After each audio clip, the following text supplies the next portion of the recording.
25 اکتوبر سے قبل عدالتی اصلاحات بارے آئینی ترمیم کی منظوری کو حکومتی بقا کا ضامن قرار دیا جا رہا ہے۔ اسی لیے اتحادی حکومت 25 اکتوبر کو chief justice of Pakistan justice قاضی فائز عیسیٰ کی مدت ملازمت ختم ہونے سے قبل 2/3 اکثریت سے 26ویں آئینی ترمیم منظور کروانے کے لیے پرعزم ہے۔ تاہم سیاسی مبصرین کے مطابق بانی P T I Imran Khan کی جارحانہ اور شرپسندانہ حکمت عملی کی وجہ سے اتحادی حکومت اور اسٹیبلشمنٹ کا ایک پیج پہلے سے بہت زیادہ مضبوط ہو چکا ہے۔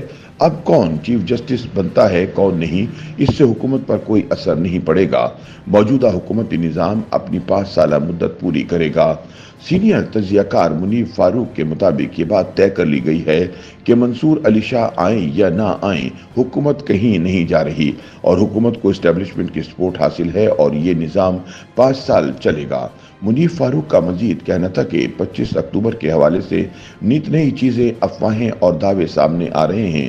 تاہم حقیقت یہ ہے کہ اگر 25 اکتوبر سے پہلے آئینی ترمیم پر اتفاق ہو جاتا ہے تو اچھی بات ہے، نہ بھی ہو تو 26، 27، 28 کسی بھی وقت نمبر اکٹھے ہو جاتے ہیں تو بھی آئینی ترمیم منظور کروا لی جائے گی۔ ان کا مزید کہنا تھا کہ 25 اکتوبر کو چیف جسٹس کی تبدیلی سے حکومت قطعاً متاثر نہیں ہوگی، کیونکہ پہلے بھی کچھ ایسے فیصلے ہوئے ہیں جس پر عمل درآمد نہیں ہوا اور آگے بھی عدلیہ کے ایک مخصوص حصے کی جانب سے کوئی ایسی کوشش کرے گا تو بھی کچھ نہیں ہوگا، کیونکہ طاقتور ترین حلقوں کے ساتھ حکومت نے نظام کو اسی طرح چلانے کا بیڑا اٹھایا ہے۔ تاہم سینئر صحافی سلیم صافی کے مطابق بلاول بھٹو یہ محسوس کر رہے ہیں کہ اگر 26ویں آئینی ترمیم 25 اکتوبر سے قبل منظور نہیں ہوگی تو ہماری حکومت چلی جائے گی۔ اگر کچھ افراد پورا سسٹم لپیٹ دیں تو وہی لوگ حکمرانوں کے لیے خطرہ ہوتے ہیں۔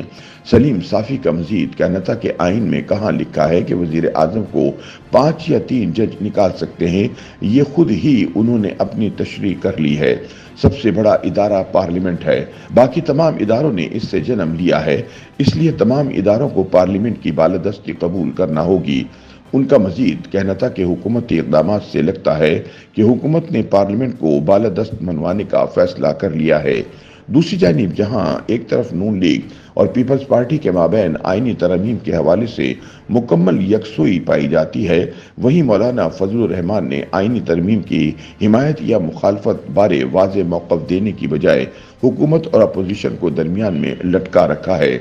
ذرائع کے مطابق جے یو آئی فے کی جانب سے تاحال آئینی ترمیم سے متعلق ڈرافٹ کو حتمی شکل نہیں دی جا سکی۔ جے یو آئی فے کی جانب سے آئینی ترمیم سے متعلق تجاویز سامنے آنے پر ہی حکومت کی جانب سے جے یو آئی فے سے مذاکرات کا دوسرا دور شروع ہوگا۔ ذرائع کے مطابق جے یو آئی کے آئینی ترمیم بارے حکومتی حمایت کے امکانات معدوم دکھائی دیتے ہیں، کیونکہ مولانا نے حکومت مجوزہ آئینی ترمیم کا حلیہ ہی بگاڑ دیا ہے۔ جمیعت العلماء اسلام کے آئینی ماہرین کی ٹیم کے سربراہ نے الگ آئینی عدالت کے قیام کو اپنے مسودے سے خارج کر دیا ہے۔ ذرائع کے مطابق جمیعت العلماء اسلام کے سربراہ مولانا فضل الرحمان نے عدالتی اصلاحات پر مبنی اپنی آئینی ترمیم کا مسودہ پیپلز پارٹی، مسلم لیگ نون اور تحریک انصاف کو دینے کی بجائے اس میں مزید تبدیلیوں کے لیے اپنے آئینی ماہرین کی ٹیم کو واپس بھیج دیا ہے۔ جمیعت العلماء اسلام کے آئینی ماہرین کی ٹیم کے سربراہ سینیٹر کامران مرتضیٰ نے مولانا کی طرف سے انہیں مسودہ واپس کیے جانے اور اس میں مزید تحریف اور اضافے کی ہدایت کی تصدیق کر دی ہے۔ ذرائع کا کہنا ہے کہ مولانا فضل الرحمان کی طرف سے ایک مرتبہ پھر سرد موری کے اظہار نے حکمران اتحاد کی پریشانی میں اضافہ کر دیا ہے۔ پیپلز پارٹی کے چیئرمین بلاول بھٹو زرداری جو بڑے جوش و خروش سے ترمیم کے بھاری پتھر کو اٹھانے کا عزم لے کر آگے بڑھے تھے، اب اسے چوم کر چھوڑ دینے کے انداز میں یہ کہہ کر بات کر رہے ہیں کہ ان کی طرف سے ترمیم کی منظوری کے لیے کوئی ڈیڈ لائن مقرر نہیں کی گئی تھی۔ تاہم پارلیمانی ذرائع کا کہنا ہے کہ آئینی ترمیم کے سلسلے میں پاکستان مسلم لیگ نون کی حکومت اپنے ادارے میں کمزوری ظاہر نہیں کر رہی۔ ذرائع کے مطابق آنے والا ہفتہ عدالتی اصلاحات کے حوالے سے پارلیمانی میدان میں بڑی جاری جنگ کے لیے فیصلہ کن ہوگا۔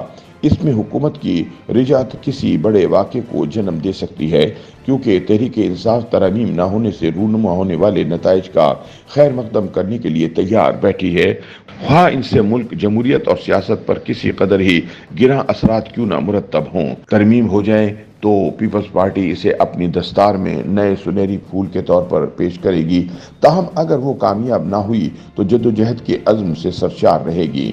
تاہم حکومتی ماہرین ہر طرح کی صورتحال سے عہدہ برا ہونے کے لیے تیاری مکمل کر چکے ہیں، وہ ناکام رہنے کو آپشن نہیں مانتے۔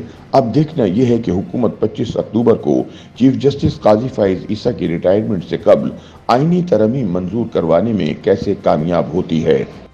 YouTube پر گوگلی نیوز دیکھنے کے لیے youtube.com کی سرچ بار میں googly news T V type کریں۔ گوگلی نیوز کے پیج پر سرخ رنگ کے سبسکرپشن والے بٹن پر کلک کرنا نہ بھولیے۔ YouTube پیج پر اپلوڈ ہونے والی ویڈیوز سے باخبر رہنے کے لیے بیل آئیکن پر کلک کیجیے۔ آپ کو ہر نئی ویڈیو کے بارے میں نوٹیفیکیشن موصول ہو جائے گا۔